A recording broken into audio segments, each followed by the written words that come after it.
Here are the three highlights of what I want to cover today in the SNAP changes and updates. Number one, the government has announced new income limits for SNAP renewals. So if you're on SNAP benefits and you need to renew your benefits soon, you want to stay for this update because how much money you can make and qualify for food stamps has gone up. Number two, if you received stimulus checks during the pandemic, there is an update on what's happening with benefits. Some people are losing their government benefits because they received stimulus checks that increase their income and cause them not to qualify for certain government benefits, and they are being suspended or canceled in some cases. So I want to give you an update on that. And then lastly, if you know somebody that has been a victim of SNAP fraud, or if you have been a victim of SNAP fraud where your benefits have been stolen, there is help on the way. So here is the 5 things I want to cover today in our SNAP updates for this week. The first one is that there are new maximum benefits that have been announced, which went into effect in October. It should have been reflected in your October SNAP benefit. So if you did not get that increase, stay tuned for an update on that. And as I mentioned, the income limits have gone up for renewal. So, twice a year, some of you have to renew your benefits. Some of you are on 1-year renewal cycle. Well, this is going to be important because you need to know how much money you can make to qualify. And I'm going to talk about Social Security COLA increase, which affects people on disability and people on retirement benefits. And some of you may be at risk of losing your government benefits because you got stimulus checks. So I'm going to give you a quick update on that. And then lastly, if you have been a victim of SNAP theft, there is help on the way. So let's dive right into it. So as I mentioned, SNAP benefits have gone up. So the maximum benefits that each family can get has gone up based on the cost of living adjustment. So for a family of 4 in the 48 states and Washington, D.C., that is $973. If you're in Alaska, it went up from $1,248 to $1,937 for a family of 4. If you're in Guam, it went up to $1,434 for a family of 4. And then U.S. Virgin Islands is $1,251 for a family of 4. And in Hawaii, it's actually decreasing. It is the only state that saw a decrease in maximum SNAP benefits for 2024. So for a family of 4 in Hawaii, the SNAP benefits are going to decrease to $1,759. So that is the SNAP benefit increase. Now, let's look at the big picture for the 48 states and DC. As you can see, if you are single and receiving SNAP benefits, your maximum benefits went up slightly to $291. A family of 5 will get $1,155, and a family of 7 gets $1,532. Now, what does this mean? It means that if your income qualifies for the maximum SNAP benefit based on your household size, this is what you're supposed to be getting. So pay attention to what you're receiving and make sure that if your income qualifies for the maximum, that you're receiving the maximum benefit that you're eligible for. Now, there are some other changes that have also come down the pike.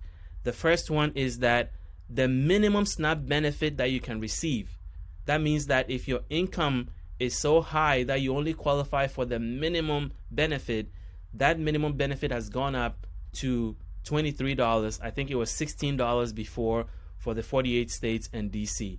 Now, shelter deductions, which is part of the eligibility criteria, is now $672 for the 48 states.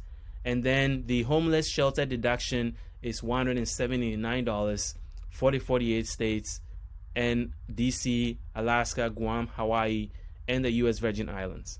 Now, the minimum standard deduction for a household of 1 through a household of 3 went to $198 a month for the 48 states and territories. So, next, let's move to other changes that you can see or can expect when you apply or renew your SNAP benefits. For resources limit, it remains unchanged for the 48 states, DC, Alaska, Guam, Hawaii, and the U.S. Virgin Islands. it is $2,750 for households and $4,250 for household with at least one person that is 60 years or older or disabled. So I talked about the income limit that has gone up, which is going to affect your renewal. So if you're on SNAP benefits, some of you are on twice a year renewal cycle, and some of you are on once a year, and if you're a senior, it may be once every 18 months or 24 months. Well, the income limit has gone up. So as usual, the minimum income limit eligibility for SNAP benefits is 130% of the federal poverty level. So for the 48 states, DC, Guam, Virgin Islands, it is $1,580 for a single person who is trying to qualify or renew SNAP. In Alaska, it's $1,973, and in Hawaii, it's $1,817. That is for a single person that is trying to apply or renew SNAP benefits. A family of four is $3,250 for the 48 states and territories, and it's $4,063 in Alaska and $3,738 in Hawaii. Now, a family of six for the 48 states and territories is $4,364, $5,456, and $5,018 for Hawaii. So as you can see, these levels have gone up, and they are based on 130% of the federal poverty level. Your state's income limit may be higher because these are the minimum allowable. So check with your state and make sure that you are prepared when renewal comes, that your income does not go over, or that it doesn't knock you from receiving or continuing to receive SNAP benefits. Now, as you know, when you apply for SNAP, unless you are disabled or a senior, you have to meet both the gross and net income limit. Net income limit just means that your gross income minus allowable expenses like shelter expenses, childcare, etc. So after you've taken all those allowable expenses, your net income cannot be more than it is that I'm showing on the screen. So what does that mean? Well, for a single person applying for SNAP benefits in a household of one, it's $1,215 for the 48 states, DC, and territories. So that is a single person's net income. In Alaska, it's $1,518, and in Hawaii, it's $1,398. For a family of four, net income cannot be above $2,500, and $3,125 for Hawaii, and $2,875 for Hawaii.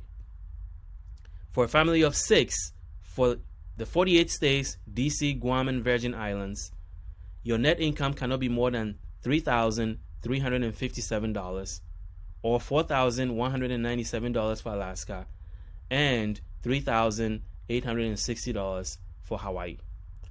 This net income level is probably what causes people the most issue, because once you take your gross income and they take the allowable deduction, your net income cannot be above this, and it's 100% of the federal poverty level.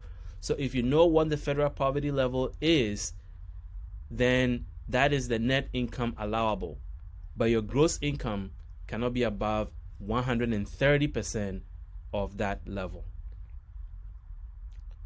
Now, obviously, as I mentioned before, in households where you have an elderly person or a disabled person, they have different eligibility levels. So their gross income level is what they have to meet, and is higher.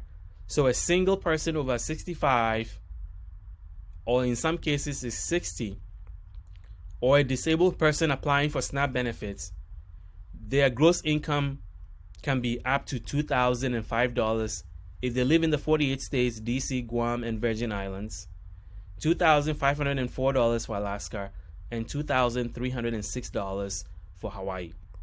For a family of four in the 48 states, DC, Guam, and Virgin Islands, is $4,125 and $5,157 in Alaska and $4,744 in Hawaii.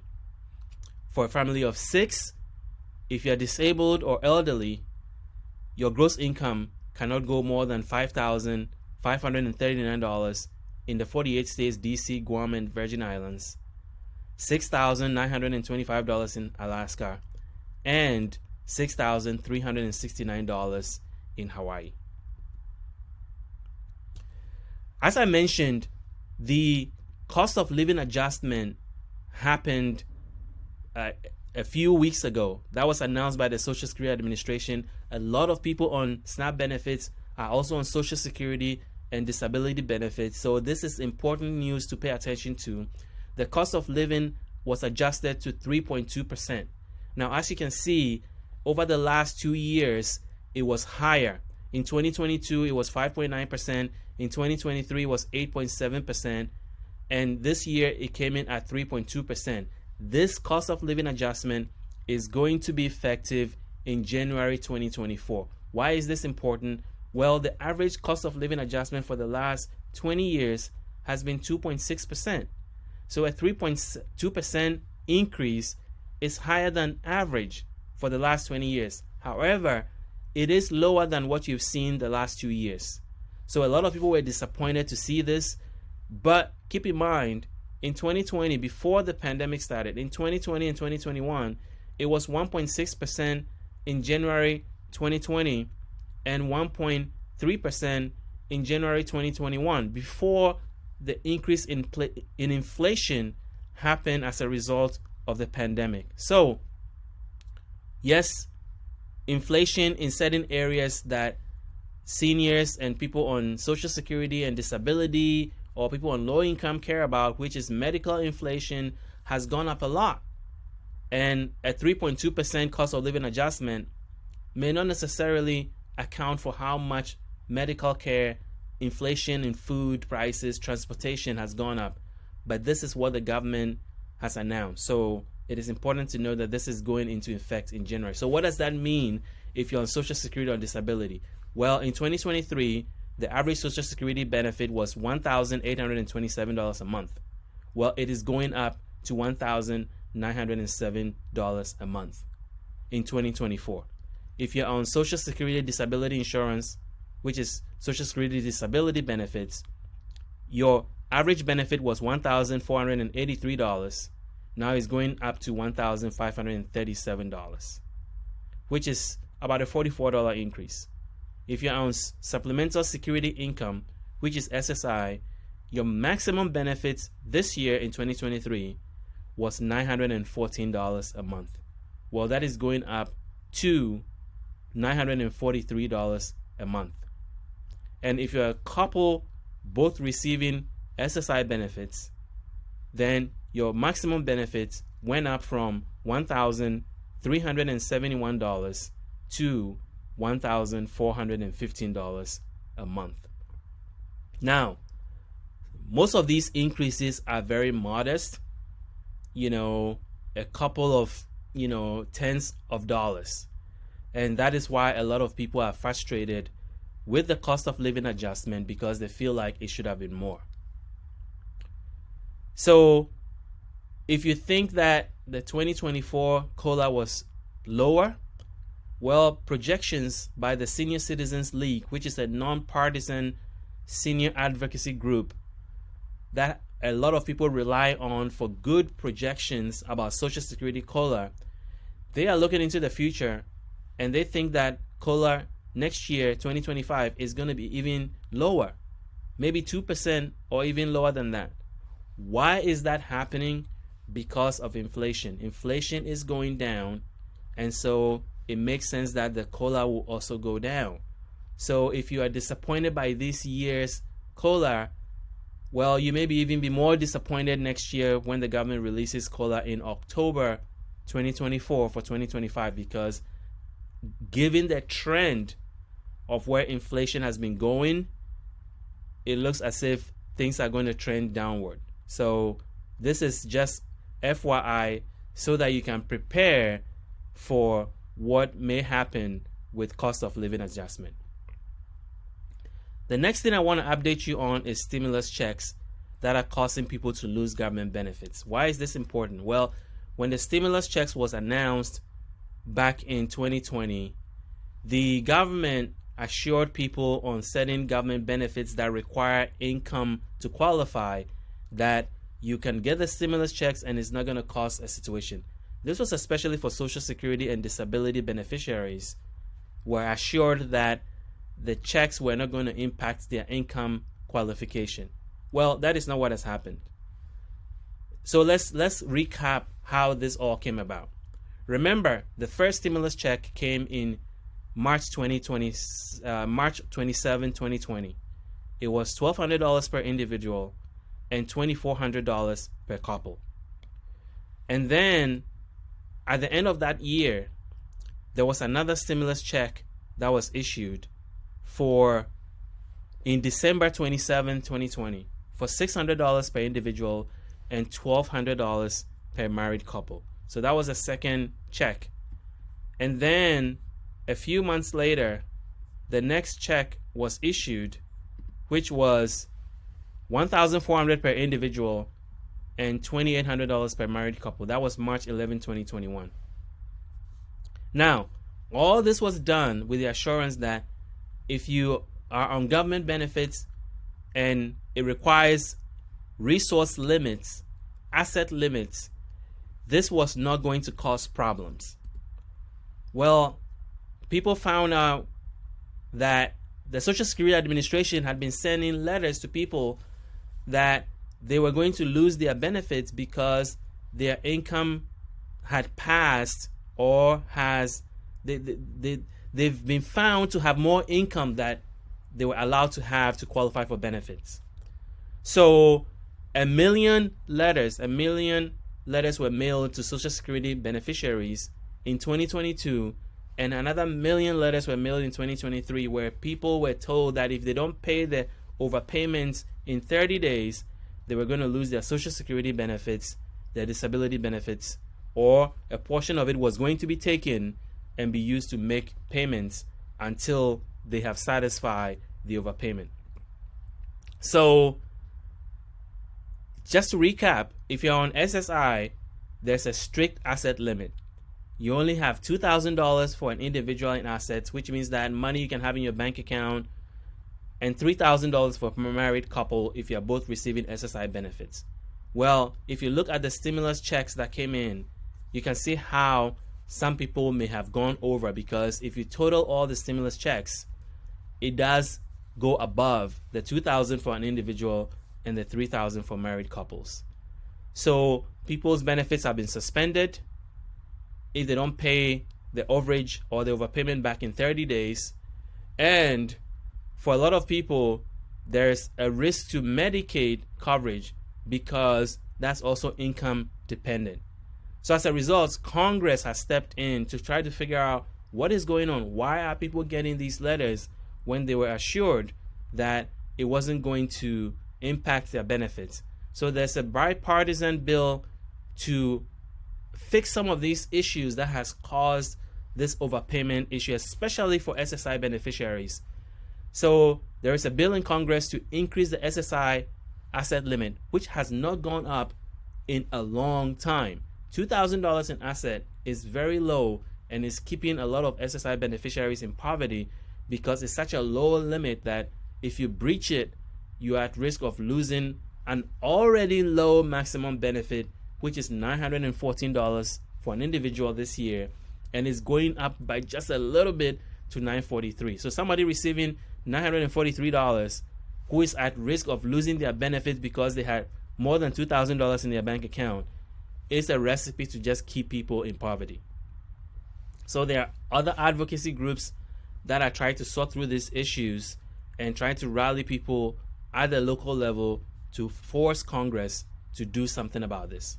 Now, if you've received an overpayment letter, here's what you can do. You can appeal to the Social Security Administration. There are 3 things that you need to do. Number 1, you need to find out why they are saying that you have an overpayment. So you may have to visit the Social Security office your local office and get a good understanding of the reasons why they think that you were overpaid. And then you have enough information to be able to file an appeal and get this sorted out. Another thing you can do is get a waiver. A waiver just means that you're telling the Social Security Administration that, hey, look, this is unfair. If you take some or all of my Social Security benefits, you're going to put me in a difficult financial situation. And you may have to provide them an income and expense sheet to prove how any money being taken out of your Social Security or disability benefits is going to cause you a lot of financial stress.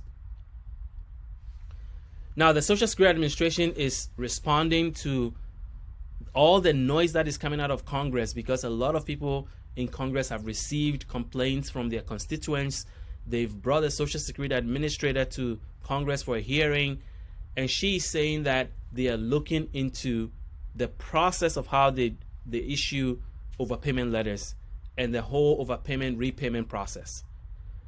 But that does not mean that there's going to be any change. So if you have received an overpayment letter, it's important for you to face it. Don't ignore it.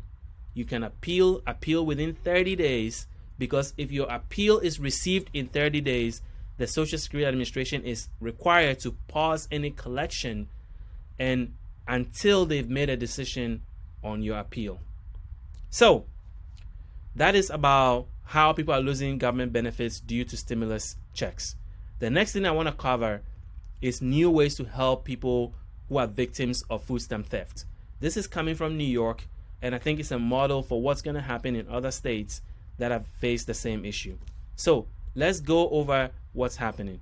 So this innovative approach in New York is about helping people who are getting their food stamps stolen. This has become a growing problem where food stamps benefits are being stolen because people are using very clever devices to be able to steal food stamps at the source.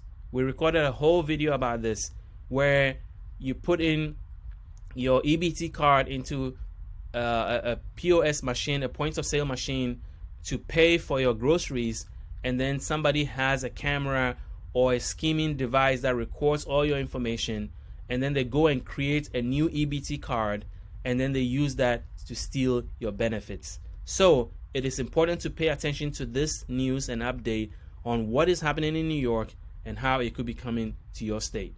So the aim is to help people regain their stolen EBT funds, their stolen food stamps. And the new approach by the New York's Social Services Department, New York City Social Services Department, is what I think is a good model of what is going to be happening in other states going forward. So what does this new model look like? Well, the story from this particular news channel was talking about somebody's experience, personal experience, where they've had repeated encounters with food stamp fraud. And a lot of people are facing this because the thieves have figured out a way to just keep stealing people's food stamps. And the state does not have anything to give you your money back immediately. So what they've done is that they have set up a center, a particular location where you can go to be able to have this thing addressed immediately. Because what happens is that a lot of people get food stamps stolen. They will call the state food stamps agency and they will file a complaint, or they'll open a case and then never hear back. Well, what is happening in New York is that they have dedicated representative at this restoration center where they are assisting victims with the necessary paperwork that is required to help you be able to get the money back. So how big is this problem? Well, over 20,000 cases have been reported in New York City alone within a very short period of time. So the city is also acknowledging that the actual number is higher because not everybody is reporting, but 20,000 people over such a short period of time is showing that this is a significant problem that needs to be addressed, because this is millions and millions of dollars in theft of money that goes to people that need it the most. So what they are trying to do is also educate people on how this works. As I said, we recorded a whole video about this, So if you want to learn about that, check out the video. It explains the common methods of how this scheming methods or scheming tactic happens. So what I can tell you quickly is that there are 3 things you need to pay attention to when you go to use your food stamps at a grocery store.